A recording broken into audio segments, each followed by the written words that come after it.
Summary माई 3 जन्म हुए। एक में खिकिरनी हुई, पहला जन्म संतों का जूठा खाने से राजा का घर में राजकुमारी में जन्म हुई। जबकि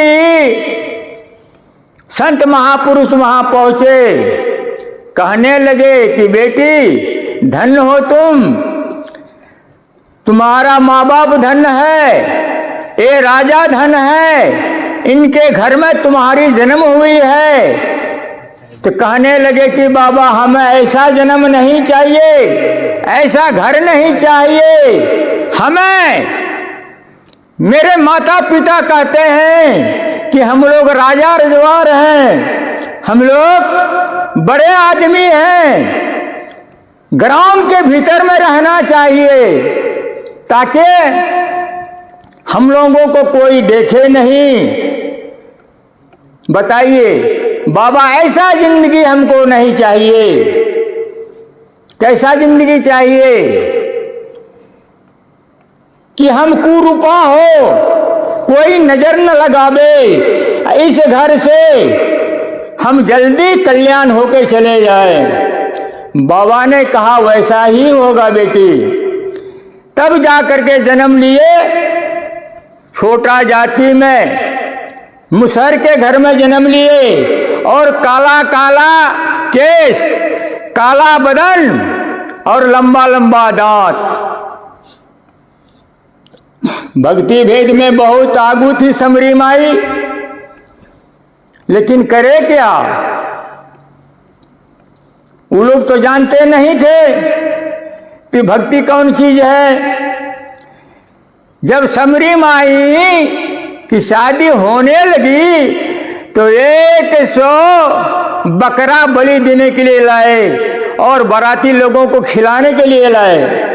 क्या कही समरी माई, अपने हाथ से बकरी को खोल के हटा दिए और कहे कोई अगर मुझे शादी करेंगे तो संत करेंगे, साकट से मैं शादी नहीं करूंगी। अब वही हुआ, जब कोई संत उनको शादी करके लेके जा रहे थे तो क्या हुआ कि एक जंगल में जाके रात ठहर गए। शाम हो गए, कहने लगे कि यहाँ आज रात ठहर जाए हम लोग और यहाँ से कल सवेरे प्रस्थान करेंगे। उसी समय सब कोई सो गए और दुल्हा ने कहा कि यही मौका है, हम अपने दुल्हन का मुख देख लें। और जब देखने के लिए गए तो देख के लड़का विचलित हो गए, उनका दूल्हा विचलित हो गया। बड़ा बड़ा दांत, शरीर अच्छा नहीं, काला शरीर, कुरूपा। उसी समय उसी रात में जंगल में छोड़ के समरी माई को चले गए। तो कहने लगे, जब नींद टूट गई समरी माई का तो कहने लगे क्या तू हमरा क्या देखा, रूप, बड़ा बड़ा दांत, काला शरीर, और मेरा गुण तो तुम नहीं देखा। तो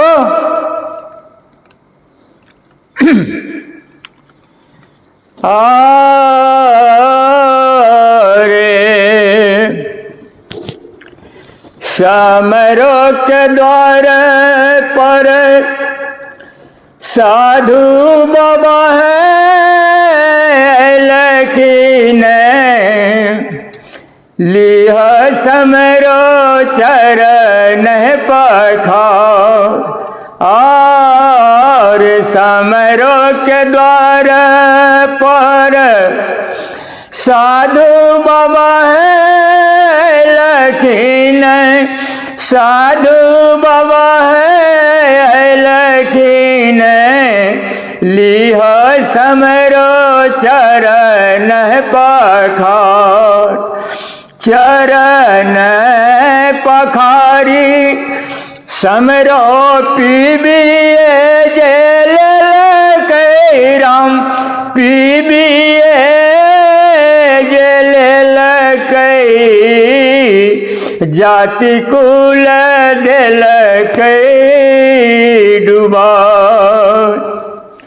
जबकि समरी माई चरण पखार के पीली और अपने घर द्वार में छिड़काव कर दिए तो माता पिता और समाज के लोग नाराज हो गए।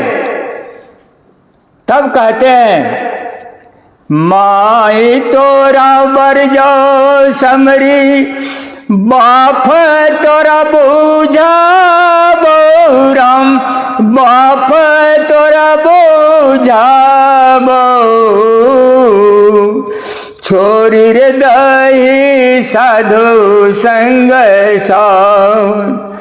और माई तोरा बर जाओ समरी बाप तोरा बूझा राम बाप तोरा बूझा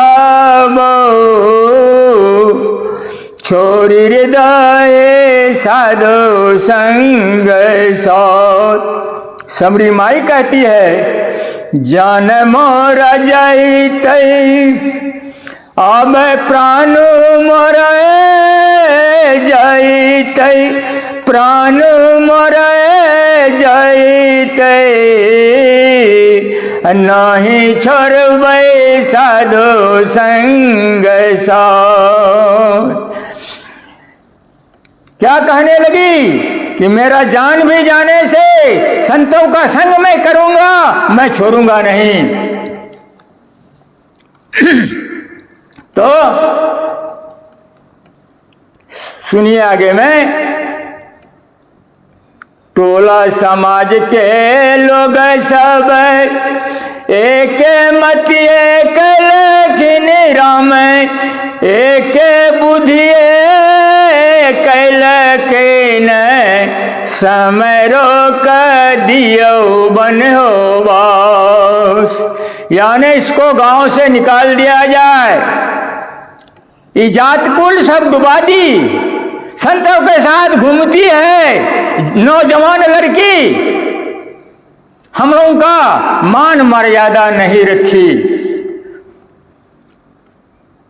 तो समरी माई क्या करती हैं, अपना झोला लेके और चले आते हैं, घर द्वार छोड़ दिए, माँ बाप को छोड़ दिए और प्रस्थान किए वहां से।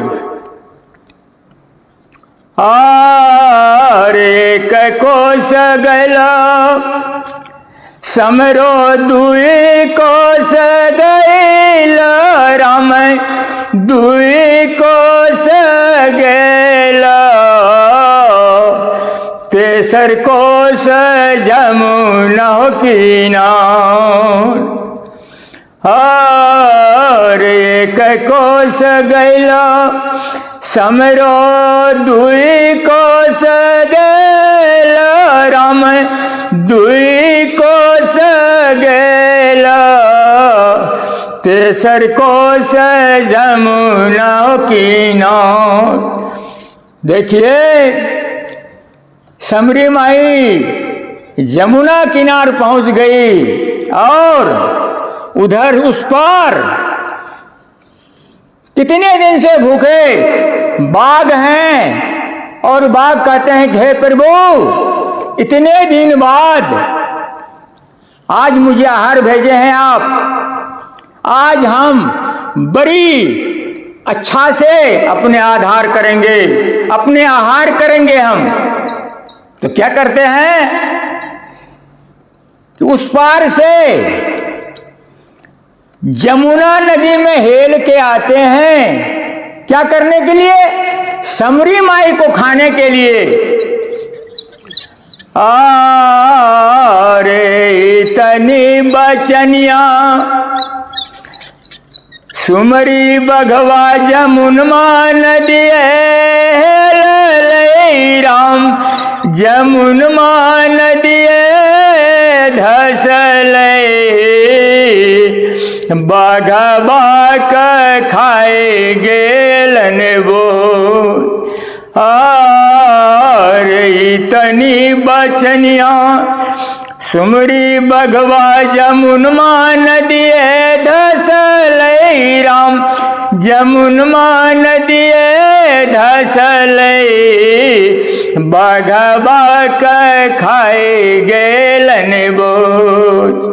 यानी मन में कहने लगे बाघ कि आज मैं भोजन अच्छा से करूंगा, इतना ही मन में करके और जमुना नदी में हेलने लगे। और उसी समय बोचा आके बाघ को दबोच लिए। देखिए ईमानदारी क्या चीज है। वहीं से बाघ समरी माई को क्या खाए, बाघ को बोचा दबोच के खा लिए। तो समय बहुत कम है, आगे नहीं बढ़ेंगे। प्रेम से बोलिए श्री सद्गुरु महाराज की जय। देखिए कितना दिन आयु है हम लोगों का, कितना दिन, बहुत कम है। इसी में जितने व्यक्ति हैं हम लोग सबको गुरु के पास जाके भजन भेद लेना होगा। अगर नहीं ले तो कल्याण नहीं है। हम अपने वेद शास्त्र में जाके देखें, हम सनातन धर्म कहलाते हैं, लेकिन सनातन धर्म का ये कर्म नहीं है कि मांस मदिरा अंडा गंडा सेवन करना। यानी जितने व्यक्ति हैं, कहते हैं जितने मानुषधारी हैं प्रभु भक्ति कर सकते सभी, बिना गुरु से चलने वाला नहीं है। कहते हैं भक्ति बीज बिम से नहीं जय कुल जावे अनंत, नीच ऊंच घर जन्म ले फिर संतों का संत। अगर हम लोग नहीं पार हो सकेंगे, जन्नत नहीं जा सकेंगे, नीच ऊंच घर में जन्म लेके फिर भी संतों का घर में जन्म लेंगे, फिर भी संत होंगे, उनका प्रमाण है हम लोगों के पास। प्रेम से बोले श्री सद्गुरु महाराज की जय।